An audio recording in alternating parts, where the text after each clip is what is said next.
Muito bem, nós na aula passada trabalhamos Romanos capítulo 3, versos 21 a 31, e ficamos ainda de concluir este capítulo 3, dos versos 27 a 31, então eu vou ler os versos 27 a 31 e o capítulo 4. Vamos tratar hoje. Então, todos com a Bíblia aberta, por favor, em Romanos 3, a partir do verso 27, e todo o capítulo 4. Paulo pergunta assim: onde, pois, a jactância? Foi de todo excluída? Por que lei? Das obras? Não, pelo contrário, pela lei da fé. Concluímos, pois, que o homem é justificado pela fé, independentemente das obras da lei. É porventura Deus somente dos judeus? Não é também dos gentios? Sim, também dos gentios. E visto que Deus é um só, o qual justificará por fé o circunciso, mediante a fé o incircunciso. Anulamos, pois, a lei pela fé? Não, de maneira nenhuma. Antes, confirmamos a lei. Ora, capítulo 4. Que, pois, diremos ter alcançado Abraão, nosso pai segundo a carne? Porque se Abraão foi justificado por obras, tem de que se gloriar, porém não diante de Deus. Pois que diz a Escritura? Abraão creu em Deus e isso lhe foi imputado para a justiça. Ora, o que trabalha, o salário não é considerado como favor, e sim como dívida. Mas ao que não trabalha, porém crê naquele que justifica o ímpio, a sua fé lhe é atribuída como justiça. E é assim também que Davi declara ser bem-aventurado o homem a quem Deus atribui justiça, independentemente de obras. Bem-aventurados aqueles cujas iniquidades são perdoadas e cujos pecados são cobertos. Bem-aventurado o homem a quem o Senhor jamais imputará pecado. Vem, pois, esta bem-aventurança exclusivamente sobre os circuncisos ou também sobre os incircuncisos? Visto que, dizemos, a fé foi imputada a Abraão para a justiça.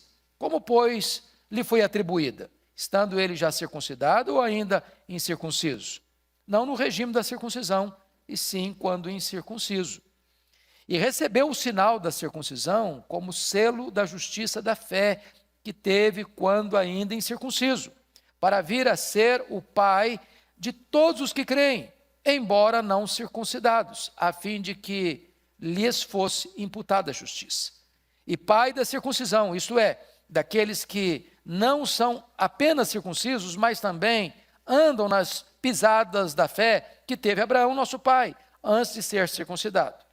Não foi por intermédio da lei que a Abraão ou a sua descendência coube a promessa de ser herdeiro do mundo, e sim mediante a justiça da fé. Pois se os da fé é que são os herdeiros, anula-se a fé e cancela-se.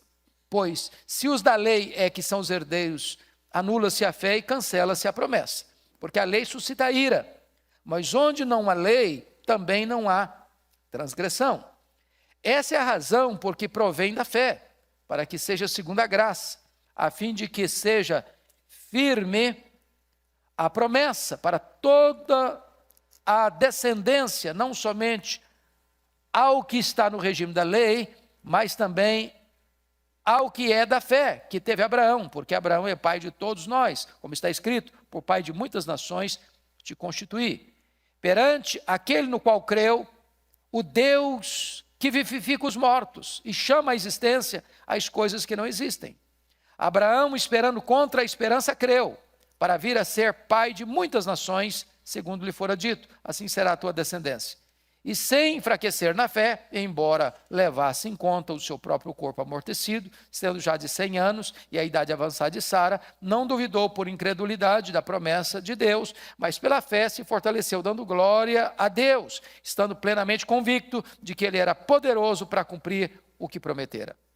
Pelo que isso lhe foi também imputado para a justiça.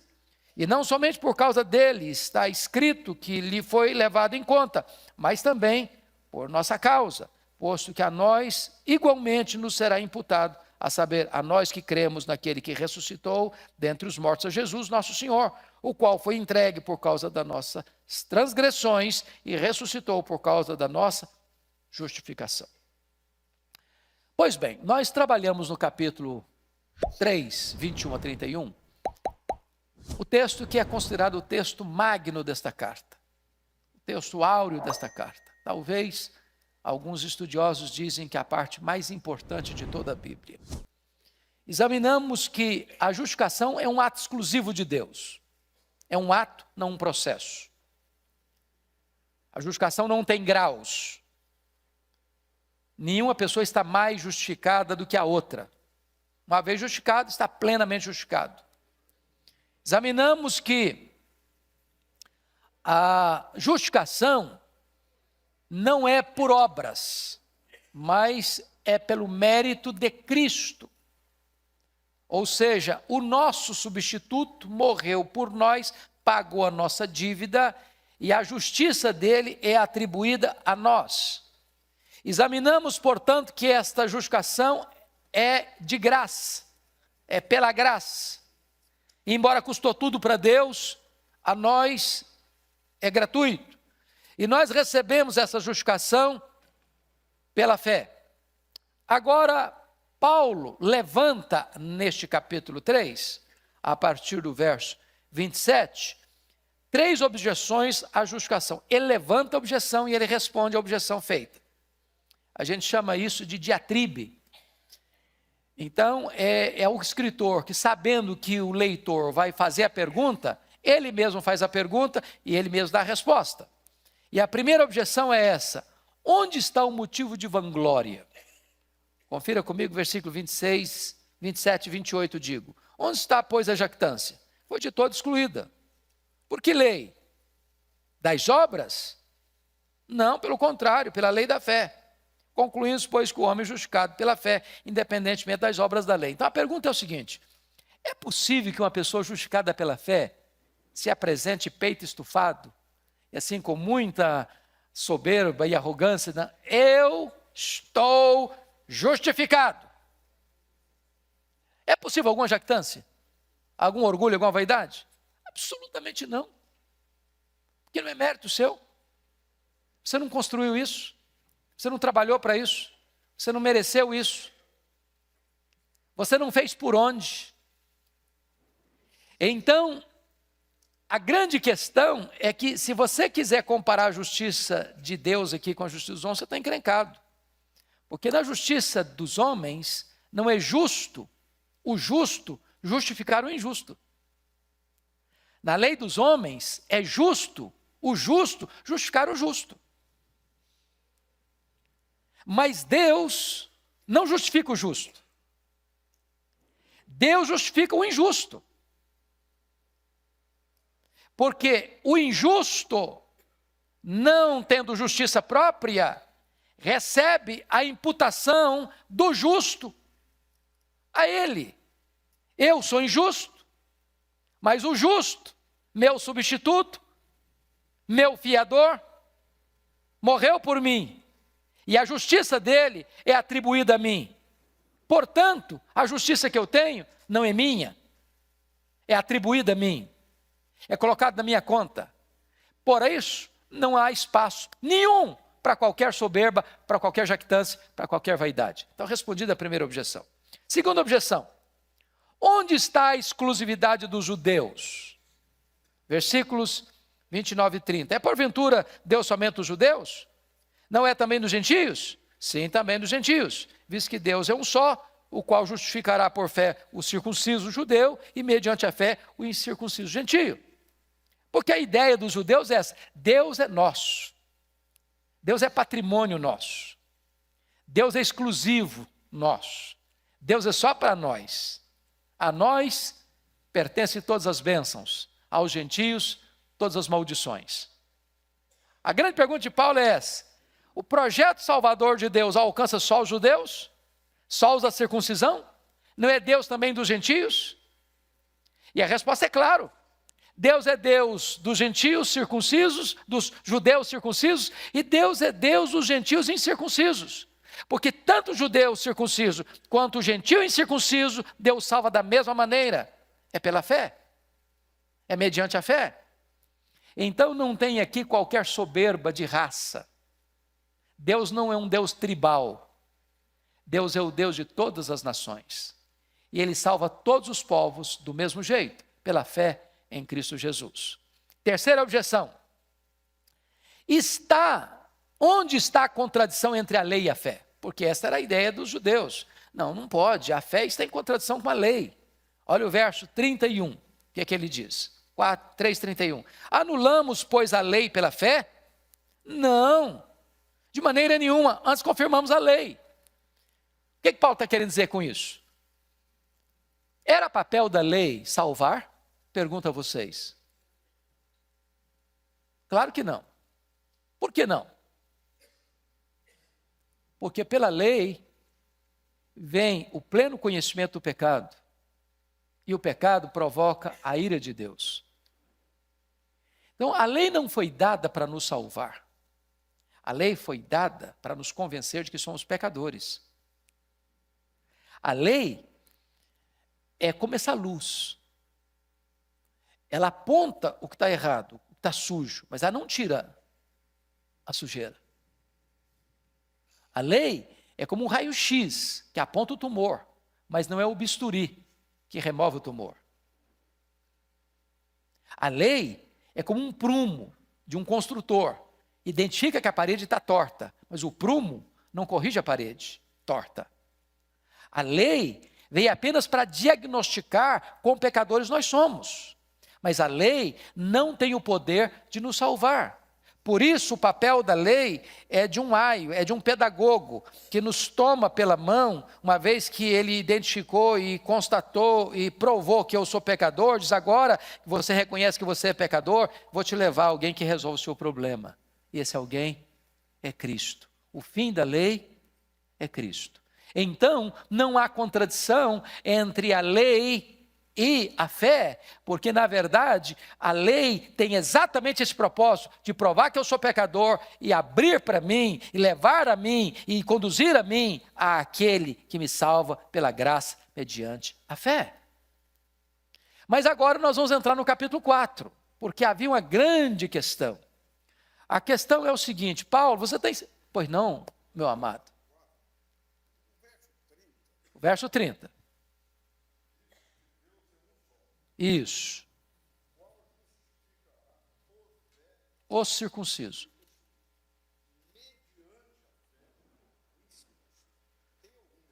Nenhuma diferença. Só de linguagem. Só de linguagem. O que Paulo está dizendo é que o circunciso, que é judeu, e o incircunciso, que é gentio, são salvos da mesma maneira. Não tem um critério para um e outro critério para outro. Tanto o judeu quanto o gentio, e entendendo o gentio como todos os povos que não são judeus, são gentios, Deus só tem um método de salvação. E esse método é a salvação pela graça, mediante a fé em Cristo Jesus. É isso que Paulo está ensinando aí. Mas agora, voltando ao capítulo 4, a grande pergunta é a seguinte: Paulo, você está ensinando esse negócio de justificação pela fé. Nós queremos saber uma coisa de você. Essa doutrina que você está ensinando é novidade? Você inventou isso? Você criou isso? Isso vem da sua cabeça? De onde você tirou isso? Será que se você está ensinando para nós tem forte lastro no Antigo Testamento? Tem raiz no Antigo Testamento? O que você está ensinando está fundamentado na escritura que nós temos, porque a Bíblia da época era Velho Testamento. O Novo Testamento estava sendo construído ainda, estava sendo escrito ainda, a revelação de Deus era progressiva, e ainda, quando Paulo escreveu isso, muitas pessoas não tinham, claro, não tinham o Novo Testamento como nós temos hoje.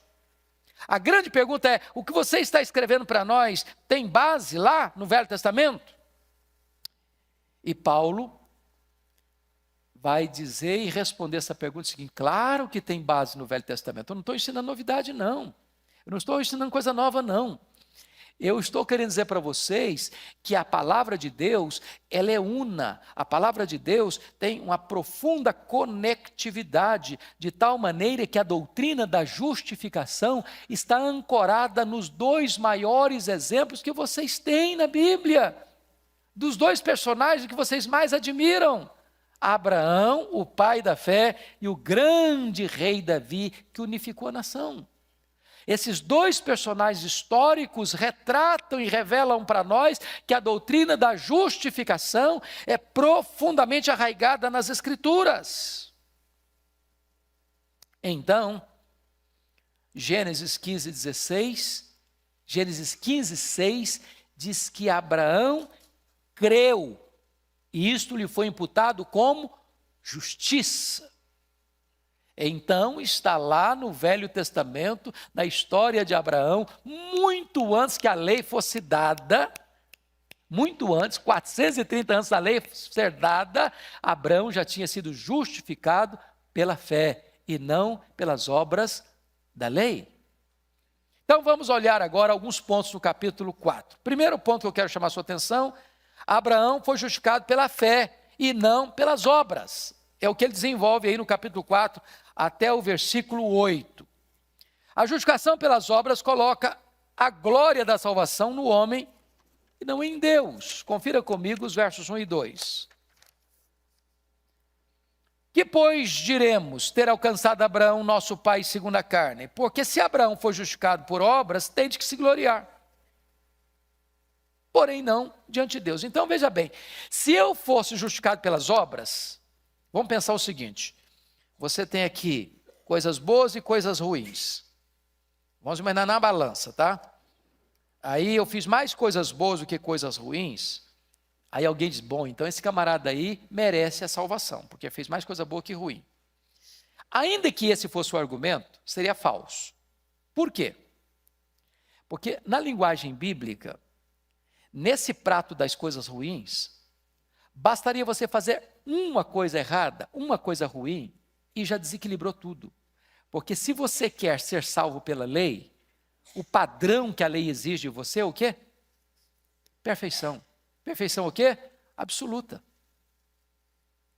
Se você guardar, diz Tiago, toda lei, e tropeçar num único ponto, você é culpado da lei inteira. Por quê? Porque o padrão é perfeição. Você morre afogado com 10 centímetros acima do seu nariz, como você morre afogado a 10 mil metros, nas profundezas mais abissais do mar. Não importa. Você quebrou o padrão da perfeição. Por isso, maldito é aquele que não perseverar em toda a obra da lei para cumprir. Ora, se Abraão pudesse ser justificado pelas obras, ele teria que ser o quê? Perfeito. E se ele fosse perfeito, ele teria recebido então a salvação como prêmio, mérito, honra o mérito. Ele conquistou, ele cavou, ele mereceu. Agora, fica claro o versículo 2, porque se Abraão foi justificado por obras, tem de que se gloriar. Aí o homem receberia a salvação como um troféu. Aí você bateria no peito: eu estou salvo, eu construí minha salvação, eu mereci minha salvação. Mas salvação não é uma questão de mérito. Segundo, a justificação pelas obras entra em total contradição com o ensino das Escrituras. Olha o versículo 3. Pois que diz a Escritura? Abraão creu em Deus e isso lhe foi imputado para a justiça. Veja você que ele cita a Escritura, e a Escritura é una. A Escritura é o conjunto da revelação de Deus, inspirado pelo Espírito Santo, portanto, não há contradição. Porque se a Escritura contradiz a Escritura, Deus é incoerente, porque a mente que produziu a Escritura é a mente de Deus.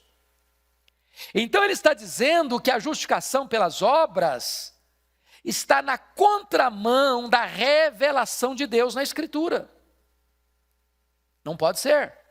Terceiro, a justificação pelas obras coloca a base da salvação no merecimento humano e não na graça de Deus. Olha os versículos 3 a 5 comigo. Você pode ler em voz alta comigo? Vamos juntos? Pois, que diz a Escritura? Abraão creu em Deus e isso lhe foi imputado para a justiça. Ora, ao que trabalha, o salário não é considerado como favor, e sim como dívida. Mas ao que não trabalha, porém crê naquele que justifica o ímpio, a sua fé lhe é atribuída como justiça. Então preste atenção nisso. Se a salvação fosse pelas obras da lei, o que estaria acontecendo? seria o pagamento de um salário. Quando você tem um funcionário e paga o salário dele, você está fazendo um favor para ele? Não. Você está dando a ele o que ele merece receber pelo seu trabalho prestado. Não é favor, é dever, é obrigação. Ele trabalhou para receber isso. Agora, alguém que não trabalhou para receber e recebe, isso é o quê? Favor. Isso não é mérito. Então, a quem Deus justifica? Ao que trabalhou para receber essa justificação? Ao que merece essa justificação? Não. Portanto, não é salário pago. A quem Deus justifica? Ao justo ou ao ímpio? Ao ímpio. Que ímpio? Ao ímpio que crê. Então, no momento que ele crê, é atribuído a ele o quê? A justiça. A justiça. Então, vamos entender, porque isso aqui, irmãos, isso aqui é o coração da Bíblia, isso aqui é o coração do Evangelho. Se você entender isso aqui, você entendeu o cristianismo. Se você não entendeu isso aqui, você não entendeu o cristianismo. É por isso que essa doutrina aqui foi a base da reforma do século XVI. É por isso que os reformadores diziam, com essa doutrina a igreja fica de pé, sem essa doutrina a igreja cai. Vejam vocês, nós somos pecadores, certo? Nós pecamos de que maneira? Nós pecamos por palavras, vamos dar conta no dia do juízo por todas as palavras frívolas que proferimos. Nós pecamos por obras, o que nós fazemos e as pessoas não sabem, Deus sabe. Nós pecamos por omissão. Nós pecamos por pensamentos. Bom, algum tribunal da terra, por mais nobre que seja, pode julgar foro íntimo. Você pode chegar diante de um juiz, você está sentindo isso, eu vou te condenar por isso, você está sentindo isso, eu tenho certeza que você está sentindo, eu vou te condenar. Algum tribunal tem essa competência? Não tem. Mas o tribunal de Deus tem. Deus julga o segredo do coração dos homens. Gente, o que passa no seu coração e no meu, se a gente fosse contar tudo, até nós ficaríamos escandalizados. Você já se escandalizou você mesmo? Já ficou chocado com você? Já ficou envergonhado de você? Imagine Deus. Imagine Deus. Então, o ponto é o seguinte, os psicólogos dizem que passam pela nossa cabeça mais de 10 mil pensamentos por dia. Quantos desses nós teríamos vergonha de contar? Mas imagine vocês, que vocês sejam tão santos, mas tão bons, mas tão assim virtuosos, que num dia inteiro você não pecou nem por palavras, nem por obras, nem por omissão, de 10 mil pensamentos, só 3 foram pensamentos ruins. Já seria quase um anjo ambulante. Se você tiver 3 pensamentos ruins por dia, no final de um mês você tem 90, no final de um ano 1080. Só eu aqui, o coitadinho aqui, já fiz 60, já estaria então com mais de 60 mil pecados, se eu pecar só 3 vezes por dia. Como é que eu chegaria num tribunal que não dá para comprar o juiz, não dá para subornar a testemunha, com 60 mil delitos e pecados? Como é que ficaria a minha situação? Não tem jeito não, está condenado. Mas eu não precisaria de 60 mil não, se eu tiver um só, eu serei condenado. Porque no céu não entra nada contaminado. A alma que pecar, essa morrerá. Então preste atenção que dentro dessa lógica bíblica é impossível que você seja justificado por mérito, por obras da lei. Impossível. O que Deus fez? Deus enviou o seu Filho Jesus Cristo como seu fiador, como seu representante, e quando Jesus estava na cruz, Deus lançou sobre ele a iniquidade de todos nós. A iniquidade de todos nós. Sabe o que a Bíblia diz? Que ele foi carregando sobre o seu corpo, no madeiro, os nossos pecados. Isso foi tão terrível, que esse é o cálice amargo que Jesus chorou diante dele. Pai, se possível, passe de mim este cálice. Sabe o que aconteceu? Quando ele estava lá na cruz, ele deu um brado, vocês se lembram disso? Está consumado. Essa expressão no grego é tetelestai, que significa está pago. Ele pegou escrito de dívida que era contra você, anulou essa dívida, pagou essa dívida, cravou na cruz e disse: está pago, está consumado, você não deve mais nada. Você está quites com a lei de Deus, você está quites com a justiça de Deus. E quando Deus vai lá na sua ficha no tribunal do céu, está escrito assim: você não está só perdoado, não. Você está justificado. Além da sua dívida ter sido cancelada e paga, você tem aqui na sua ficha toda a justiça de Cristo creditada na sua conta. Isso é justificação. Então, Paulo está argumentando para nós que não é possível, pelo mérito, você receber justificação, por isso é graça. Mas, em quarto lugar, a justificação pelas obras traz condenação ao pecador e não bem-aventurança. Olha comigo o versículo 6 a 8. Paulo agora muda de figura de Abraão para a figura de Davi. Só um pouquinho, para mostrar isso.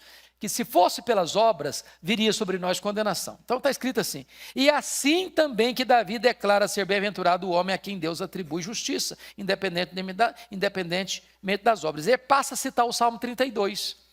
Bem-aventurado aquele cujas iniquidades são perdoadas e cujos pecados são cobertos. Bem-aventurado o homem a quem o Senhor jamais imputará pecado. Em que contexto Davi escreveu o Salmo 32? Pergunto a vocês. No contexto do adultério dele com Batseba. No contexto onde ele trama, orquestra o adultério, depois orquestra sair da situação, mandando o marido da mulher vir da guerra para deitar-se com ela, para ir sair de cena e não ser considerado culpado. Depois o marido não atende aos reclamos dele, aos propósitos dele, e ele então manda matar o marido da mulher com requinte de crueldade, escrevendo uma carta e mandando a carta pelo próprio portador, que era a vítima que deveria ser morta. Depois, para encobrir o pecado todo, ele casa com a viúva, e depois ele guarda no coração um silêncio. Aí Deus manda o Natan na casa dele,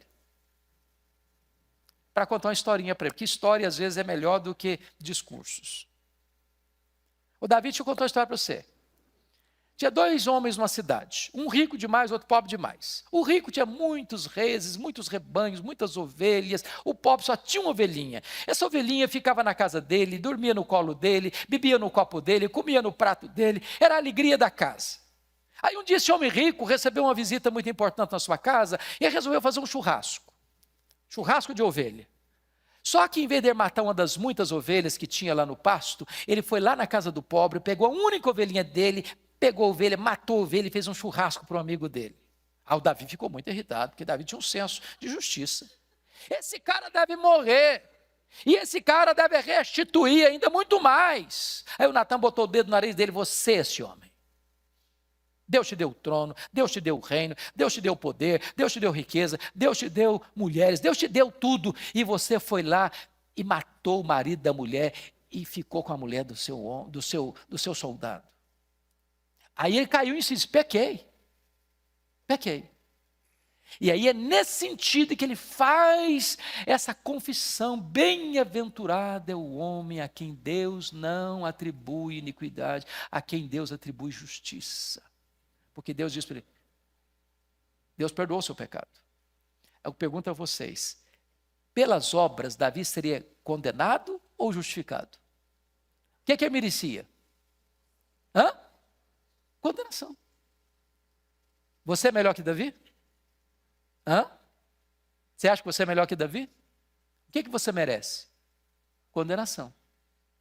Mas feliz é o homem a quem Deus não atribui iniquidade. Feliz é o homem a quem Deus não bota na sua conta a sua dívida. Feliz é o homem a quem Deus bota na conta dele a justiça do seu filho.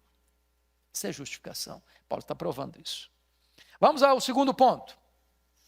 Abraão foi justificado pela fé e não pela circuncisão. Agora Paulo vai tratar de um outro assunto. A partir do verso 9 ao verso 12.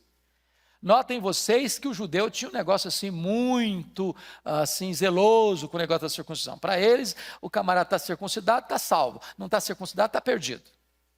Né? Então, vinha uma objeção dos judeus: mas claro, Abraão foi justificado porque foi circuncidado, Paulo. É claro, aí ele foi circuncidado, ele é especial. Ele é o escolhido de Deus, foi circuncidado, então está tudo bem. Aí Paulo vai refutar essa tese dos judeus. De que maneira? Vamos lá. Primeiro, a circuncisão não é a causa, mas a consequência da justificação. Olha o versículo 9 comigo. Vem, pois, esta bem-aventurança exclusivamente sobre os circuncisos ou também sobre os incircuncisos? Visto que dizemos, a fé foi imputada a Abraão para a justiça. Então, a pergunta é, a justificação vem só para as pessoas que são circuncidadas ou para as pessoas que não foram circuncidadas? Resposta, para quem que vem a justificação? Para todos. Qual a prova que Paulo dá? Abraão foi justificado depois que foi circuncidado ou antes que foi circuncidado? Pergunto a vocês. Antes ou depois? Antes. Antes. Capítulo 15, versículo 6. Abraão creu, isso foi imputado a ele como justiça. Ele só vai ser considerado mais tarde, lá no capítulo 17. Então não dá para você conectar circuncisão com justificação, porque a justificação de Abraão precedeu a sua circuncisão, e esse negócio de circuncisão começou historicamente com Abraão. Então o argumento é um argumento anacrônico, de dizer que circuncisão está ligado à justificação. Segundo ponto, a circuncisão não limita a justificação, mas a impede, versículo 10. Como, pois, lhe foi atribuída? Estando já circuncidado ou ainda incircunciso? Não no regime da circuncisão, e sim quando incircunciso. Ou seja, logo, se Abraão foi justificado antes de ser circuncidado, não tem nada a ver de você limitar a circuncisão. Não, só pode ser justificado quem foi circuncidado. Esse argumento está furado, diz o apóstolo Paulo. Terceiro, a circuncisão não é a base, mas o selo da justificação. Vamos ver versículos 11 e 12. Aqui tem um ponto muito importante. Pode ler comigo, versos 11 e 12? Vamos juntos?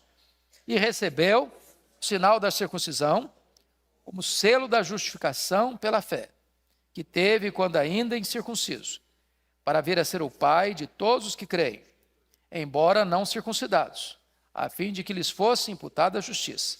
E pai da circuncisão, isto é, daqueles que não são apenas circuncisos, mas também andam nas pisadas da fé que teve Abraão, nosso pai, antes de ser circuncidado.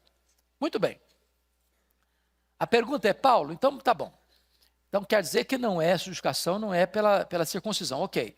Agora então, que valor que tem a circuncisão, se você não é justificado por ela? Que valor? Para quê então? Vou repetir aqui, vou mudar para transicionar do velho para o novo. Paulo argumenta em Colossenses que o batismo é a circuncisão do Novo Testamento. Eu pergunto a vocês, você é salvo pelo batismo? Sim ou não? Não. Então por que você batiza?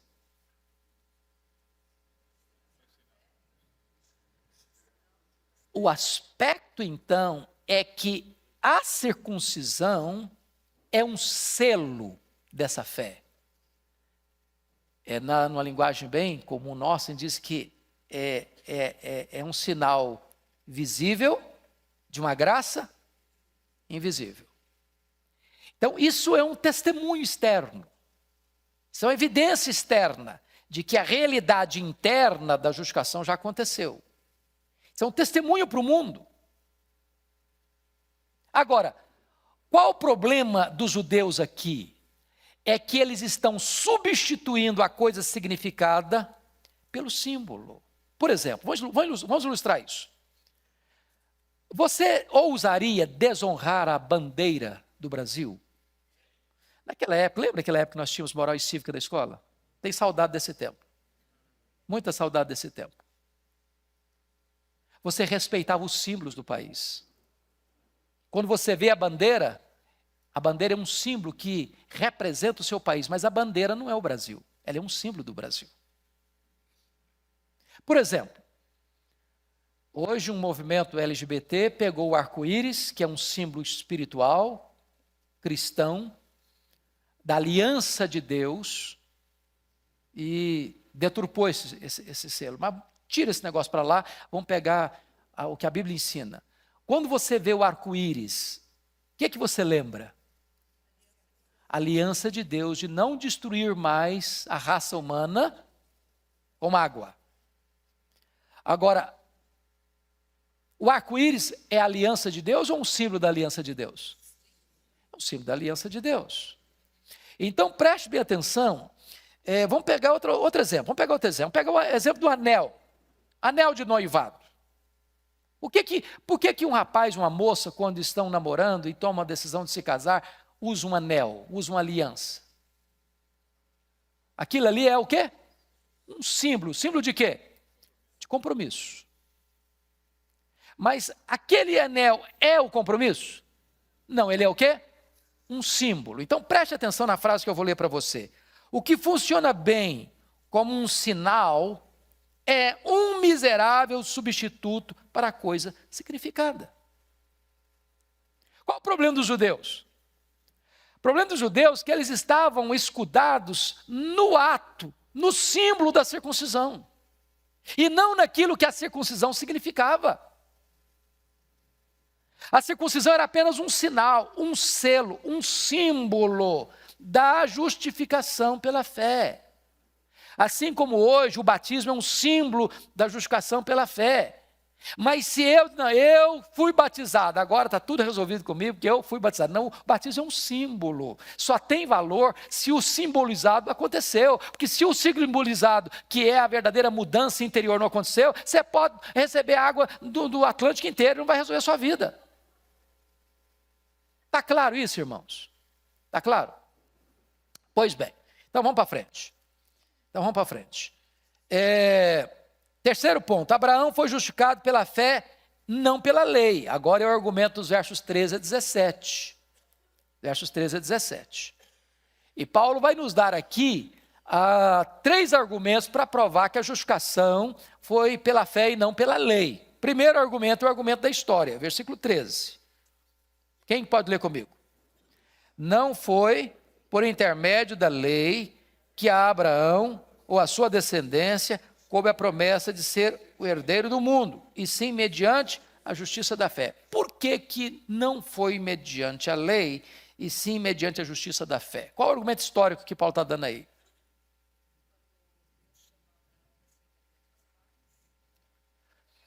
Não, no momento em que ele foi justificado, lá em Gênesis 15, 6, por que você está usando o argumento da história aqui?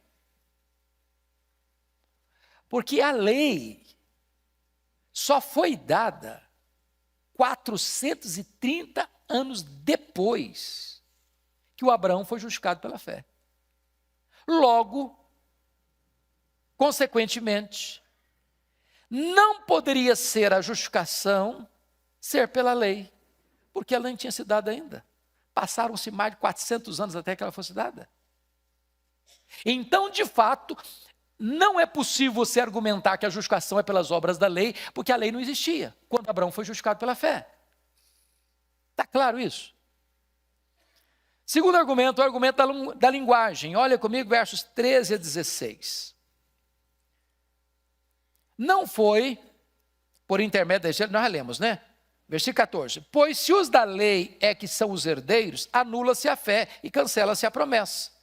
Porque a lei suscita ira. Mas onde não há lei, também não há transgressão. Essa é a razão por que provém da fé, para que seja segundo a graça, a fim de que seja firme a promessa para toda a descendência, não somente ao que está no regime da lei, que são os circuncisos, os judeus, mas também ao que é da fé que teve Abraão, porque Abraão é pai de todos nós. Ponto básico é o seguinte, irmãos. Por que não poderia ser a justificação pela fé? Me responda. A justificação pela lei. Por que não pode ser? Por que não pode ser pela lei? Primeiro, porque todos pecaram, é claro. Mas, pela lei, o que vem? O argumento dele aí, no versículo 15. Porque a lei faz o quê? Por que a lei suscita ira, irmãos? A lei define o seguinte: quem peca, morre. E quando você reconhece que você é pecador, então o que é que você provoca mediante a lei? Ira. A ira de Deus se revela do céu contra toda a impiedade e perversão dos homens. Se Deus fosse tratar você e a mim mediante a lei, o que Deus sentiria por mim? Ira. Ira. Porque o meu pecado provoca a ira de Deus. Deus é santo. Ele é puro. Ele não pode ver o mal. A santidade dele é ultrajada pelo meu pecado. A pureza dele é ultrajada pela minha impureza. Então, se Deus fosse me tratar mediante a lei, eu estaria debaixo da ira. É por isso que Paulo diz, filhos da ira. Agora então, Deus me trata mediante a questão da promessa. Porque a despeito de eu ser pecador, Deus justifica o ímpio que crê. Crê em quem? Crê no seu filho. Porque no momento em que você crê no seu filho, você está fazendo uma coisa. Vamos entender isso, irmãos. Quando você crê em Jesus, o que implica isso? Implica em você entender intelectualmente e entender isso no seu coração, que outra alguém, justo e santo, assumiu o seu lugar, morreu em seu lugar, pagou a sua dívida. Preste atenção nisso, o perdão de Deus não é um perdão barato. Perdão de Deus não significa Deus, não, você errou, não tem problema não, esquece, isso não é tão grave assim não. É assim que é o perdão de Deus? Não é. O perdão de Deus, irmão, significa o seguinte, eu ilustrei isso na aula passada, vou tornar a ilustrar aqui hoje, porque tem muita gente nova. Por exemplo, vocês conhecem alguns países, o presidente, ou seja o nome que quiser dar a autoridade máxima do país, alguns lugares esse presidente tem competência de dar indulto, mesmo a uma pessoa condenada à morte. Então imagine o seguinte, um cidadão matou o seu próximo de forma violenta, de forma cruel, por motivos torpes, foi condenado à prisão e, indo a julgamento, foi condenado à pena capital. Aí há um apelo do povo, um apelo das organizações internacionais, seja o que for. Esse presidente dá a esse indivíduo condenado à morte indulto, perdão. Eu pergunto a vocês, essa decisão é uma decisão justa? A justiça foi satisfeita? Sim ou não? Não. Então, esse perdão não é baseado na justiça. A pergunta que eu faço agora é outra. Quando Deus justificou você, foi nessa mesma base? Não. O que Deus diz, Deus não muda. A alma que pecar, essa morrerá. Está escrito, Deus não inocentará o culpado. Então, o que Deus fez para resolver isso? Deus envia seu Filho como nosso substituto, como nosso representante, como nosso fiador. E Deus leva o seu Filho à cruz. Vamos entender isso. Quem levou Jesus à cruz não foi Judas, não foi Pedro, não foi o Sinédrio, não foi Pilatos, não foram os soldados. Quem levou Jesus à cruz foi o Pai, por amor. Ele não poupou a seu próprio filho. Isaías diz que agradou ao Pai, ao Deus, moê-lo naquela cruz. Então, quando Jesus morre naquela cruz, o que Deus está fazendo? Deus está satisfazendo plenamente a lei dele que foi violada e atendendo plenamente a justiça dele. Reivindicando plenamente a justiça, de tal maneira que quando Deus perdoa o seu e o meu pecado, Deus está não apenas dizendo, não tem problema não, você é culpado mesmo, você merece mesmo, mas eu vou e tirar isso de você. Não, Deus está dizendo o seguinte, eu estou punindo o seu pecado no meu filho, satisfazendo o meu filho a sua justiça, fazendo o meu filho a minha justiça e a minha lei. Agora eu estou perdoando você, que você não tem mais dívida, sua dívida foi paga. E mais do que isso, estou depositando na sua conta toda a justiça do meu filho. Irmãos, isso é glorioso. Isso é o Evangelho. Então, notem vocês, no versículo, o argumento agora da teologia, dos versículos 16 e 17. Vamos ver juntos? 16 e 17.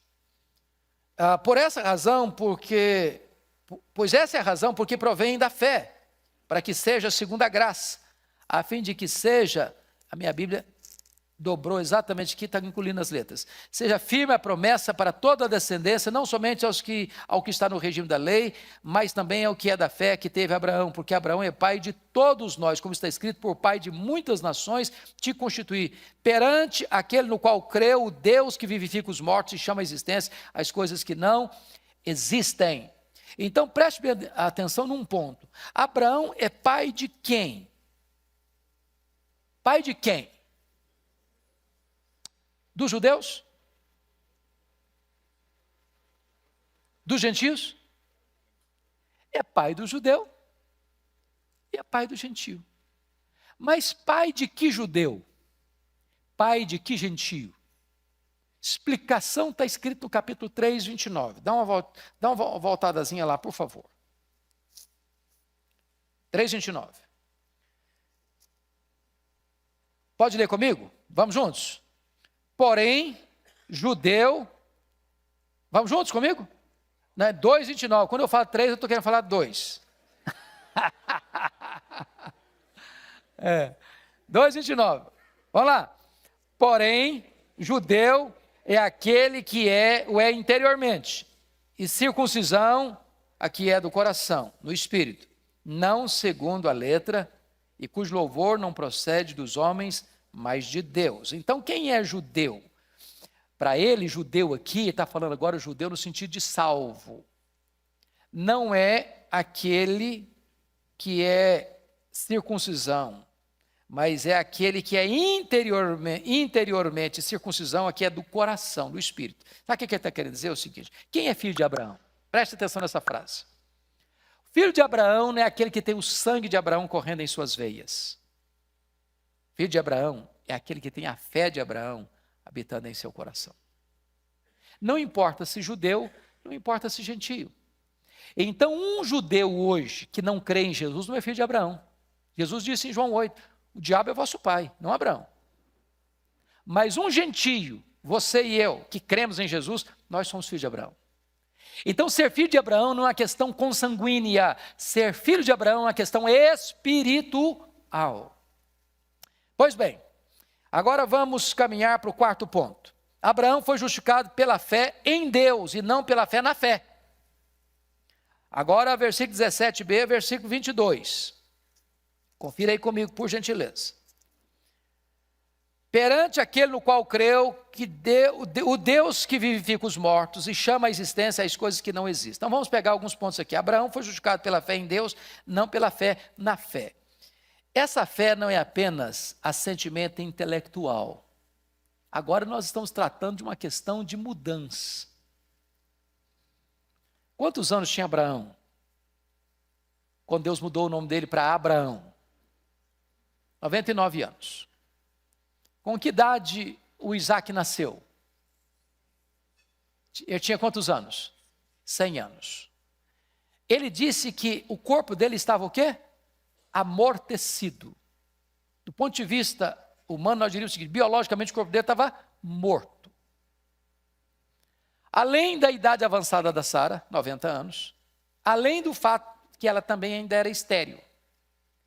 Então, o que está acontecendo aqui? A probabilidade humana do Isaac nascer era 0. 0. Agora, note você que ele creu que Deus, que vivifica os mortos, cumpriria sua promessa. Então, não estou falando aqui de uma fé puramente intelectual. Estou falando de uma fé que tem ação. De uma fé que crê que Deus, ao prometer, ainda que a circunstância seja 100% desfavorável, vai acontecer o que Deus prometeu. E essa fé de Abraão nós precisamos ter, irmãos.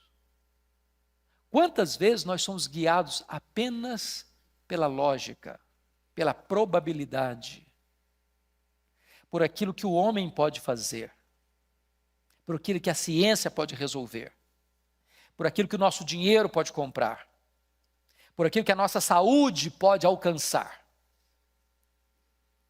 Abraão demonstra aqui não apenas a crença numa doutrina, Abraão demonstra aqui a confiança numa pessoa.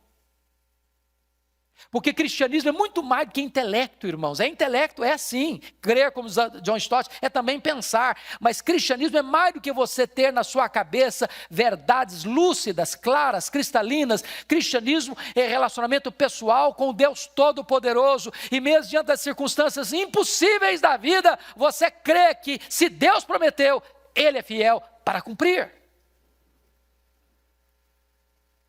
Isso nos remete a Gênesis 22. E a Hebreus 11, por que Abraão levou o filho Isaque lá para o Monte Moriá para sacrificá-lo? Vocês acham que Abraão acreditava que ele não iria ser sacrificado? À luz do texto de Gênesis e de Hebreus 11? Vocês acham isso?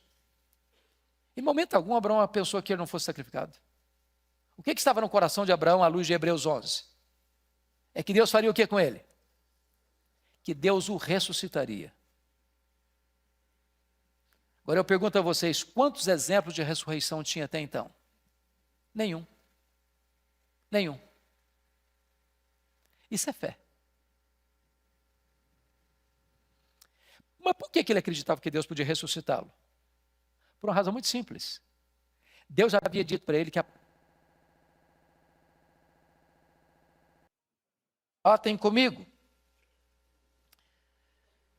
que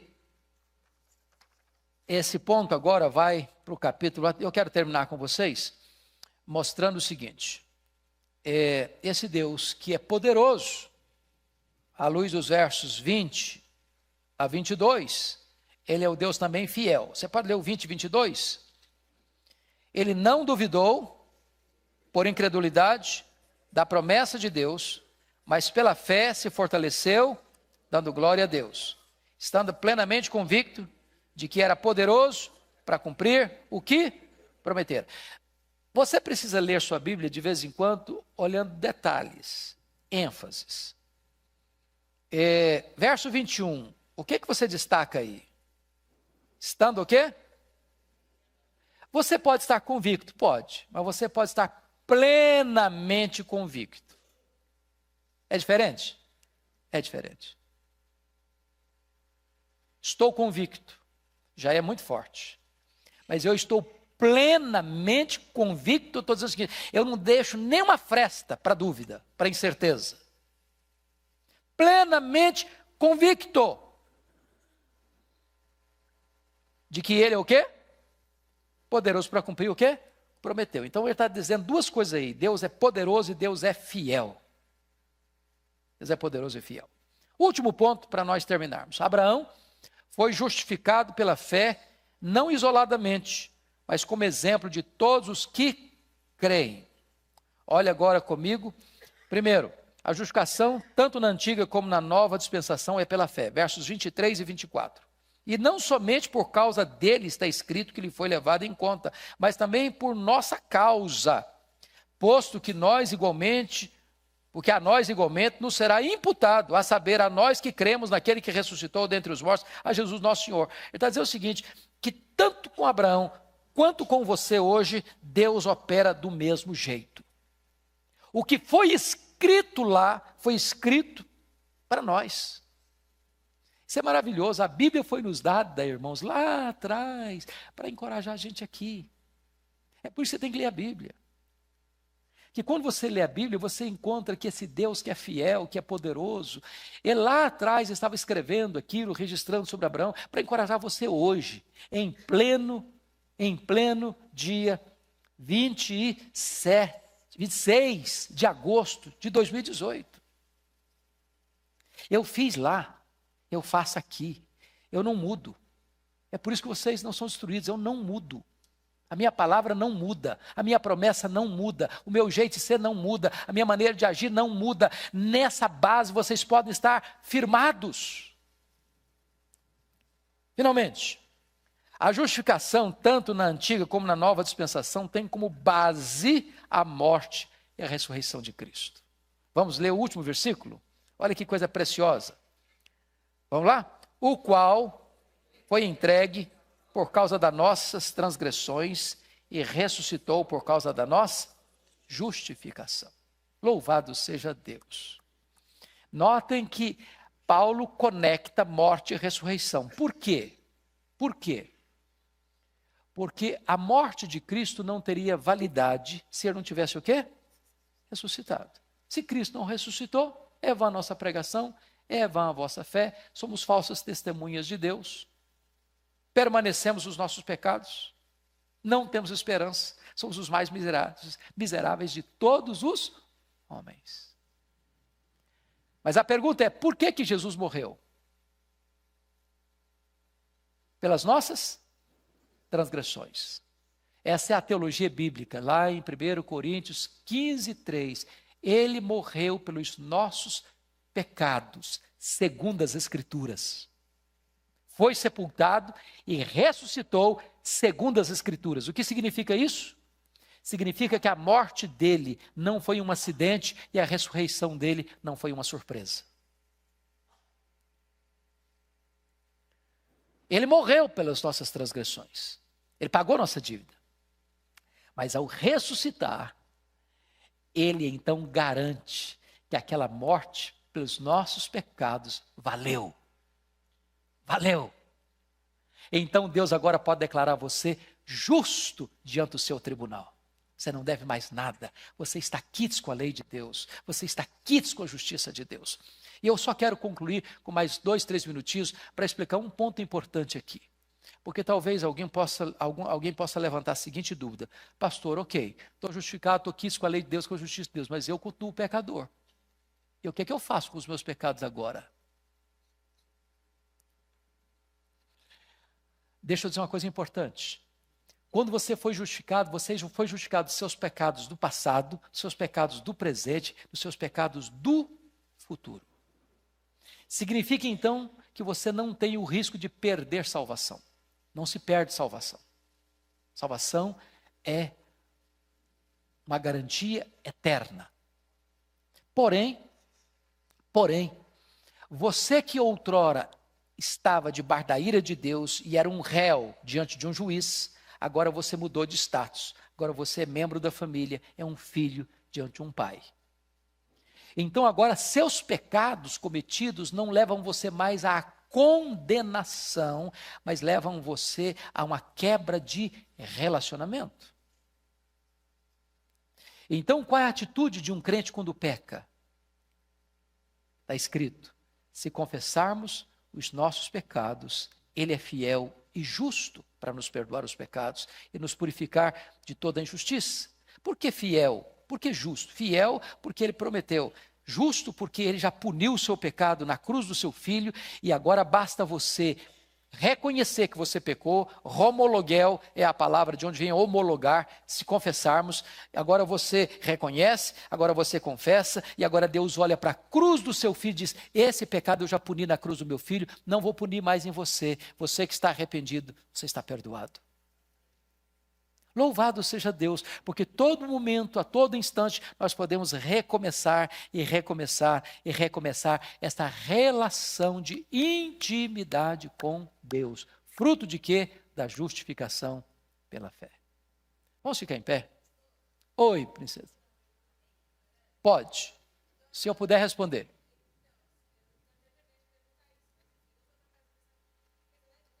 Claro.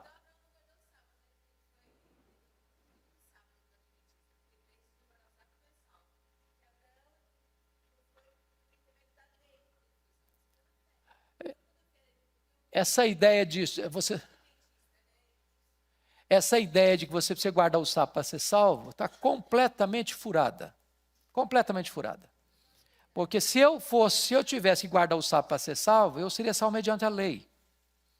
E eu não sou salvo pela lei. E mais ainda, quando você entende, à luz do texto de Joel, se cumprindo em Colossenses 2, é que, de Oséias, é que o sábado era uma sombra. E a realidade do sábado é Cristo. É por isso que Hebreus diz que resta um repouso, um descanso para o povo de Deus. E a palavra descanso lá é sábado. E sabe qual é o descanso do povo de Deus? É Cristo. É por isso que Jesus Cristo ressuscitou no primeiro dia da semana. E é por isso que ele apareceu no primeiro dia da semana. E é por isso que a igreja se reunia no primeiro dia da semana. E é por isso que o Pentecoste, o derramamento do Espírito aconteceu um dia de domingo, primeiro dia da semana. É por isso que Jesus aparece para João no primeiro dia da semana, porque se o sábado representa o descanso da criação, o domingo representa o descanso da redenção. E o povo de Deus, ao longo da história, tem adorado ao seu Senhor todos os dias da semana, mas dedicado esse dia para adoração, porque é o dia que Jesus venceu a morte e selou a nossa justificação pela sua ressurreição.